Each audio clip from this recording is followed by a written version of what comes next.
Tonight, a Sacramento daycare worker is behind bars being held without bail. And this after the Sacramento County Sheriff's Office arrested the man following reports of child sex abuse against a 5-year-old girl. Fox 40's Noah Anderson joins us now live outside that daycare facility. It's in Mather. Noah, what did you find out? Yeah, Riley, deputies, they arrested a 26-year-old Turkish national who's actually been deported twice in just the last 2 years. Now, he was arrested after a police report was made by that 5-year-old girl's mother, and he was then taken into custody. Now, the sheriff's office, they are also telling us that they are concerned that there may be additional victims who are just yet to come forward.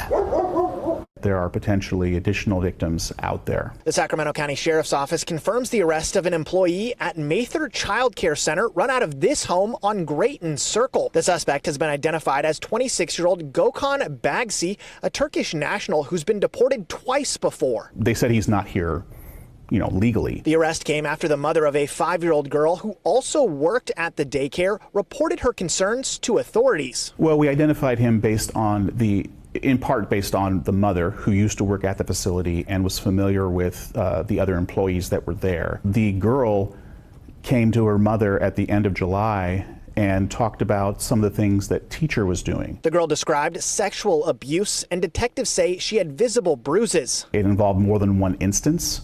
Possibly over more than one day. Investigators moved quickly, conducting forensic interviews, but language barriers with the Turkish-speaking victim created delays. And even with our translation services, there was still a delay in tracking somebody down who could translate effectively for the interview. After that, detectives began surveilling Bagsi at the daycare facility, and they had to be certain he was inside before arresting him. Our concern was if we made contact and he was not there, he would be tipped off and he would flee, and we might never get him back. On August 22nd, investigators ultimately took Bagsi into custody at the daycare facility without further incident. He now faces 4 counts of lewd and lascivious acts with a child under 14 by force or fear. But the question remains, were there other victims? We've identified more than a dozen children who are attending currently or who have attended recently. With the center primarily serving Sacramento's Turkish community, Sergeant Saido emphasized that immigration status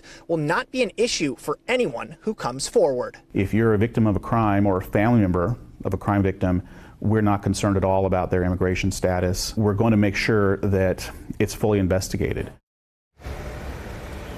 Now, investigators, they have seized Bagsi's phone and will be examining that in the coming days. As for Bagsi himself, he was arraigned last week and he remains in custody at the Sacramento County main jail where he's being held without bail. At this time, investigators say they don't know the circumstances exactly that led to Bagsi being deported both times or how he got back into the country. But another piece of interesting information, which I'm hoping we can pop up on your screen right now. This is the notice that was on the front door of this home that is also a child care business, but investigators we spoke with said employees called the owner Unk. They said that investigators do not know if there was a family relation.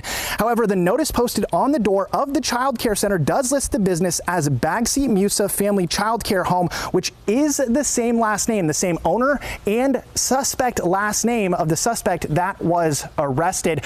Now, as we come back out here live again, I do just want to remind everybody, and so does the Sacramento County Sheriff's Office, that if you are a victim of a crime, to report it so that they can keep these criminals held accountable.